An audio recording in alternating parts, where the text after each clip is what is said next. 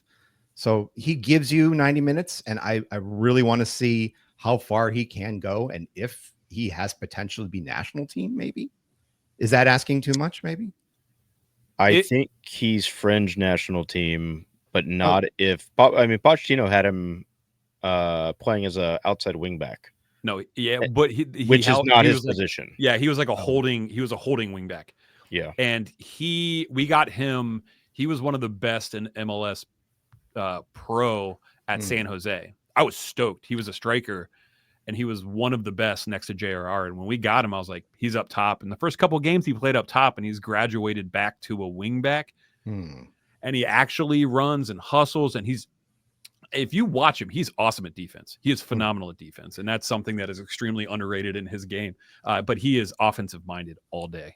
Wow. And he scored 2 games ago. And when you watch him, when you see the step overs, get ready for it. That's the biggest thing. We joke that it's like him winding himself up, step over, and then like get ready for it. Yeah. Last game against Montreal yesterday, no step overs, no goals. Rewind the game, he started stepping over. We're like, here it comes. And when he scored, we were like, hoo, hoo, hoo, hoo. That's going to be an interesting matchup. I believe he's on the left side, right? Yes. So he would likely be up against DeAndre Edlin, or maybe even Luca Orshano, who is not really defensive minded, but you might see, I think, Yedlin, if he starts playing close to him, and maybe Hagelin might back him up a little bit. We'll see how that penetration on the left side what that turns into. Yeah, that'll be interesting. I haven't seen a lot of Yedlin. I saw he was banned in the match yesterday, but if he's still got quickness, then it might be a problem. But Arston's quick. He's not like fast, but he's quick on the ball. I think they were impressed by Yedlin yesterday. He showed something new. I think mainly because he was benched the game before against Austin and came on late to sort of see if Luca Orshano could play that role more as like a bomb up wing back. But Orshano's been hurt a little bit. I hear he's going to try to be back for the game. Same thing with Matt Miazga. How is your report looking? Good question. Well, let's see. You have it down here. Camacho is still out. Maybe? Camacho, yeah, but he hasn't played a minute this year. Yeah, so. And I don't anticipate him really coming back at this point. I don't know if there's even a starting position or a position for him. Really? Wow. Yeah, which seems kind of crazy, but the only other one is Herrera, and he's a bit of a wild card too. I rate that guy super high. And it's a shame that he was injured. I think he's out he's definitely going to be out for this next game. But he can play a wing back or a right one in the back 3. But he is also extremely offensive minded and really, really good on the ball. He's an absolute gem of a pickup. Okay, well, we've got all the pieces in place. We've talked about who can maybe do more of the heavy pulling on both of our teams.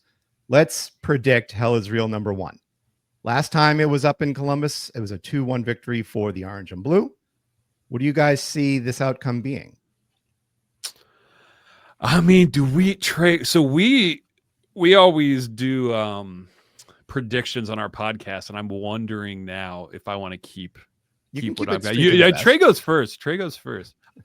I cannot remember what I picked on the podcast, but liar. I am going to go with a 2-1 Columbus win at home. Okay. Yeah, I just don't think there's any way we're keeping you off the score sheet. Yeah, but I think we have the ability to at least put 2 in. I don't think either of our team has the opportunity to put a goose egg up there. I think right. There's just too much, I think, pressure from the fans to perform to go 0-4. It's not going to happen. Right. The Crew tried really hard to put up 0 against Montreal yesterday. And if we weren't absolutely gifted 3 chances, I'm talking 1 on nobody, the goal's wide open, and we were able to put at least 1 of them away. We were going for it. I wish I was more confident in us winning than it was maybe you have confidence in you winning. I wish. I feel that we avoided a collapse last time. This time, I don't know if we're going to be lucky or not. It's a tough call. Right. I'm saying 2-2. I think I kind of in my heart think it's a 1-1. Our defense is solid, and we're not putting away goals, which makes me think a 1-1 is probably, a moment of brilliance from Evander or Denke or both. If Oriano plays, that's also different because I rate that dude high. I think that guy is nasty. He would fit into Nancy's system really well. He is, up and down, total footballer type deal. But if Miyazi's again, I think it's going to be a 3-0 win for the Crew. That guy's terrible. It's garbage. He's going to fight every ref in the world. It depends if you guys have a good pizza joint there at the stadium. So we don't. Okay. At the stadium? Not at the stadium. All around it. Nope. Surrounded by pizza. I'm going to say this is our shush game. I'm going to say, we're going to be the ones to score late, and it's going to be a draw. I'm going to say it that way. I mean, kind of with you. Caleb ported it, and Pat Noonan will not show that type of emotion if is a late goal that makes it 2-2. But I'm going to say a lot of fans are going to remember that, and it's going to be a 2-2 shush game from FCC. Yeah, we struggled at home against them. I think you guys beat us, one of the very few teams to beat us, last year or something like that? I looked at it under Nonce at lower.com. I think we were one of 2 teams to beat you guys. Yeah. I think that's right. And Miami doesn't count. That doesn't count. That wasn't at lower.com. It doesn't count. No, they beat us last year. We struggle against Miami. They beat us last year there. We struggle against Miami. We have not won at home against Miami, period. We've only won away. So, well, maybe you guys can. We should have given you some of our goals when we beat them 6-1. Yeah, would have been nice, but I don't think that's how soccer works. No, I don't think we'd loan you any anyway. Definitely not. Anyways, guys, we're getting close to the end of our show here. I really want to thank you, especially on it's such a crazy week with these short 3-4 in 8 games in 8 days. But maybe the last advice. I used to love the hot chicken takeover that you guys had at the stadium. I see it's not there anymore. I know. No, sir. It's not doing great. We need some advice, even if it's not in the stadium, of a good place to have a good munchie attack. Okay. Before the game. So before how much time you got? No, before the game, there's one place you want to go if you want the best food. Mm-hmm. It's Wario's. Yeah, I was gonna say Wario's. It's got to be. It's right there across from Nationwide Arena where the Blue Jackets play. Little red and white awning out front. Best cheesesteak you're gonna have, and they also have a broccoli rabe that is phenomenal. And they were just on the Guy Fieri show, Triple D. Right. Just that's where you want to go before a game. Before a game, the sandwich is big enough for 2 people. Yes, and that's coming from someone who eats basically 2 sandwiches. And then as you're walking, you can stop in Boston's. Go grab a drink. Great atmosphere. Stay away from Betty's. That's really a home crowd. It's a good bar to go to for sure. Awesome dive. Not as a Cincinnati fan wearing colors. No. That's the you'd be good at Boston's and don't miss Warriors for sure. All right. I love a good broccoli Rob. I mean, I typically like it like in a pasta, but I love it in a sandwich too. I gotta Google broccoli Rob. I don't know why. I'm telling you, like if you go on the trip, if I Google this and it's not what I would have think. Oh, I see. Okay, I see. It's sort of like it's like if kale actually tasted good. Yeah, no, I can dig it. I'll eat this broccoli Rob. Yeah, I thought. Okay, whatever. Anyways, guys, like I said, I wanted to thank you for giving us over 30 minutes. This is a great discussion. Hopefully, we can see you guys at the game. Are you going to be there? Yeah. We'll exchange numbers, and we always stand above 120. We don't ever go to our seats. It's just kind of like we've done it since 2009 when we started going to games. We just stand in one spot. We don't ever go to our seats, even though they're in the Nordeca. But yeah, let's hang, get a drink, and party. And the thing is, too, most of the Columbus fans we love the Cincinnati rivalry.